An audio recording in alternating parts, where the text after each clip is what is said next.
Hello and welcome to Boomerang Beyond Wellness and the Have It Your Way workout series. I'm Angelafischetti. So today's deep dive is into an exercise I'm calling the elevated deadlift on a squat wedge. You're going to see why I'm calling it this, because it has to do with, I'm finding that a lot of females are not feeling very comfortable with a deadlift due to tight low back, glutes and hamstrings. And I think the way I'm going to use this wedge could be very helpful for them and also helpful for those of you with knee issues. Now, the accessories we'll be using today will be a sticky yoga mat. I'll also be using, well, the wedge, right? Now, typically for squat work, when I use the wedge, I'm going to stand on it with the toes pointing down in plantar flexion with the heels up here. However, for this exercise, I decided I'm going to do this and bring the heels down here and the balls of the feet and toes up here, so you're in a real dorsiflexion. The other equipment that we'll be using, I will be using a fit ball, but it has absolutely no weight to it, which is really it serves a purpose here on this particular channel. If you don't have a fit ball, you can get a 9-inch Pilates ball, or even use like your foam, styrofoam made yoga block, only because I'm looking for you to hold something. It will help with form. However, if you're not going to hold on to anything, that is fine. Just make sure that you don't rush through it and you basically apply your own internal sense of resistance. I'll also be using exercise loops. Now, they're different colors because the one loop here is extra heavy, and I had to take different manufacturer, a heavy and a light, and combine them. Now you're going to see here, and I'm going to come closer to the camera for you, this is a handle. It's really cool for people with hand issues. Whenever you work with an exercise loop, or let's say a TheraBand, exercise band, Dynaband, they're also called, I like to hold them up to the light and scan them just to make sure there's no little tiny pinhole. If there is a pinhole on an exercise loop, toss it, because you never know when you go to use something. If it's up near your face, it can snap and hit you in the face. Did it, been there, did that. Please, I don't want you to go through that same experience. Just double check. And finally, I'll also be using one pair of dumbbells, and the dumbbells I'm using today are 20 pounds. Now, typically for deadlifts, I do use 25, but this is a different angle for me as well.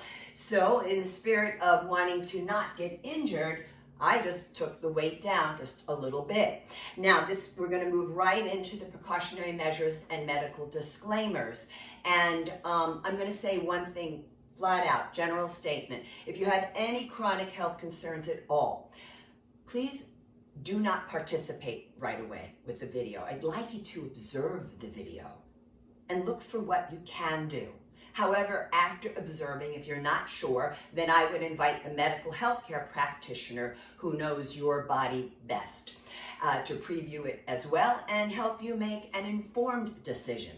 Now, specific to this video, if you have, well, actually for all my videos, if you have a latex allergy, please be careful here, because the mat, the fit ball, or if you have a Pilates ball, and the exercise loops are all made out of latex, so you do want to look for non-latex or latex-free.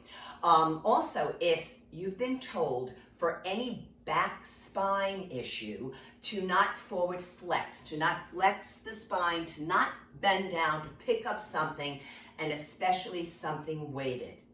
This could include, but not exclusive to, osteoporosis of the spine, as well as the postural deviation known as hyperkyphosis, where it's a bit hunched in appearance. Folks, for all of you, deadlifts is not the exercise for you if you've been told not to bend down to pick up something.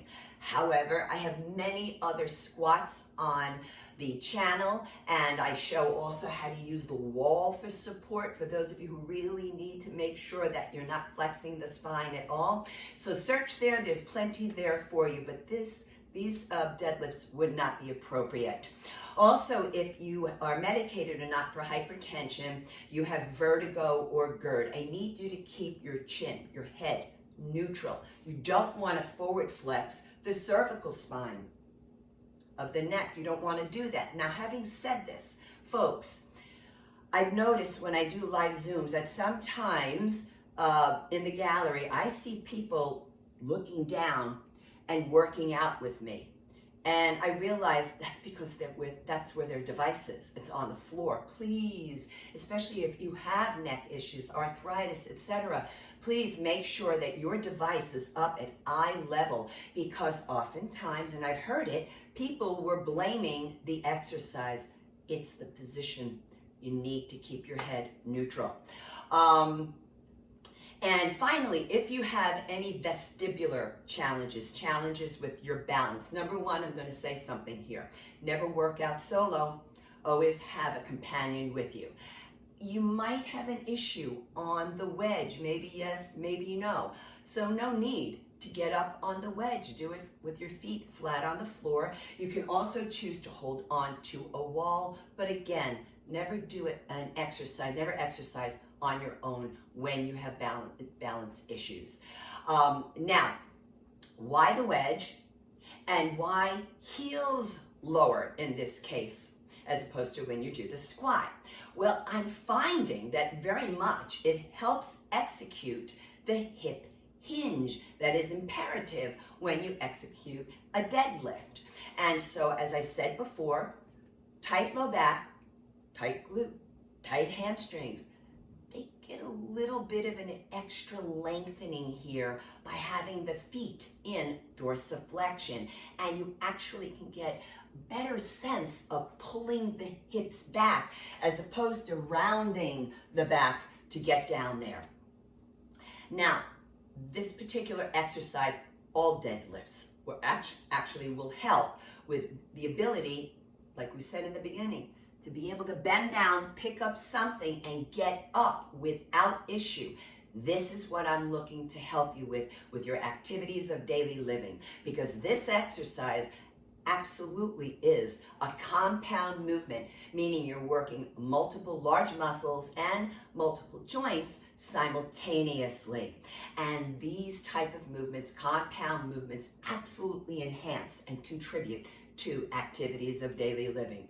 Now, gentle reminder, always feel free to stop and rest whenever you're working out on your own. This is not a workout, folks, okay? But I think it is important to state this.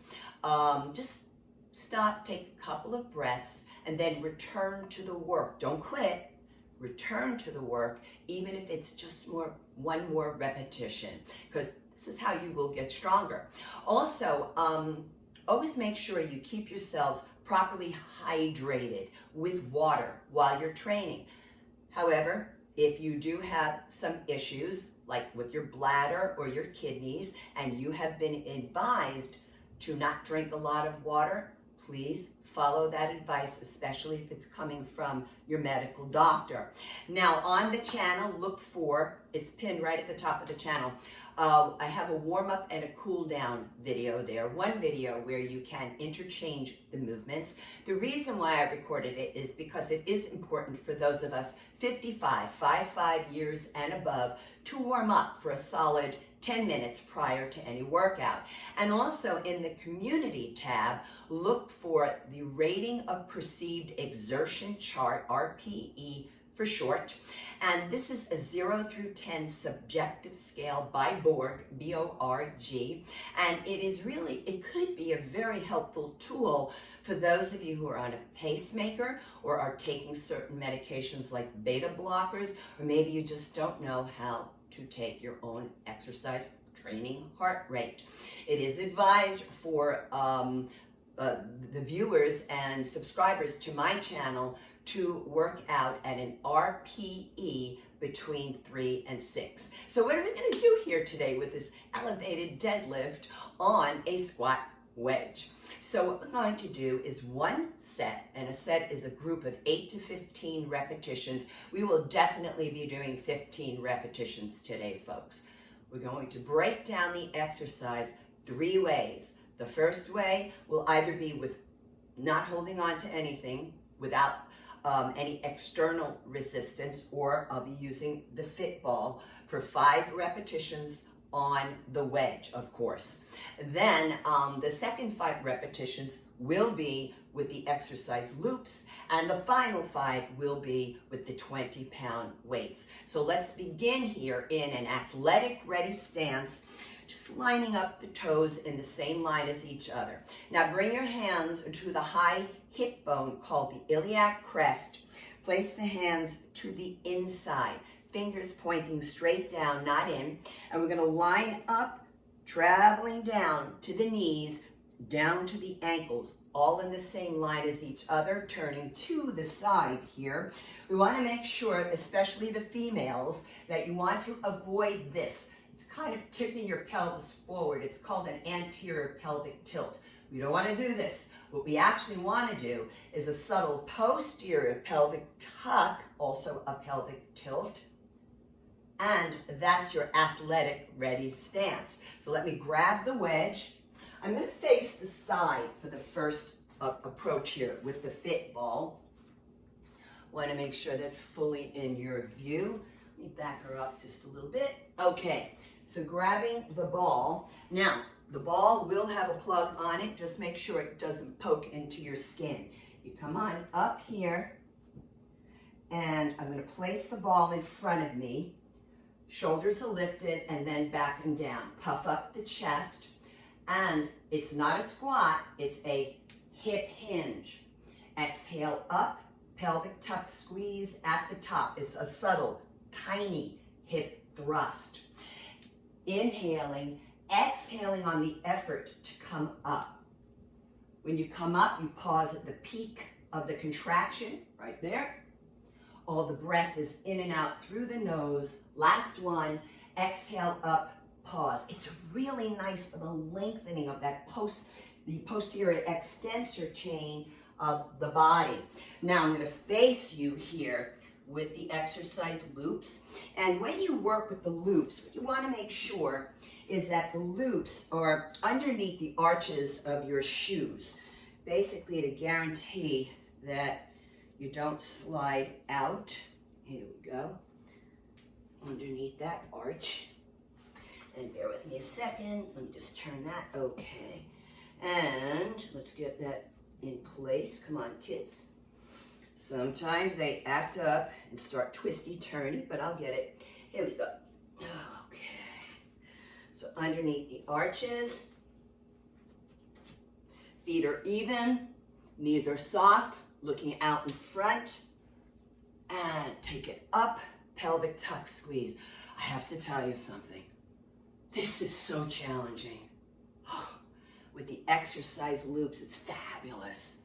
So the posterior extensor chain of the body would be the back erectors, the gluteals, and the hamstrings. And if it's just an extra one, why not do it? Exhale up, pelvic tuck squeeze. Carefully as you come down, because these things can snap away from you. I'm going to keep the wedge right where it is. And now grabbing the weights for the final 5. So it's really great, folks, to vary up your exercises. Don't always do the same deadlift if you can help it. So plugging the arms in the shoulder sockets. Here we go. Inhale, exhale. What you might find is on this wedge, you get a deeper range of motion. Inhale, exhale up, pause. One more.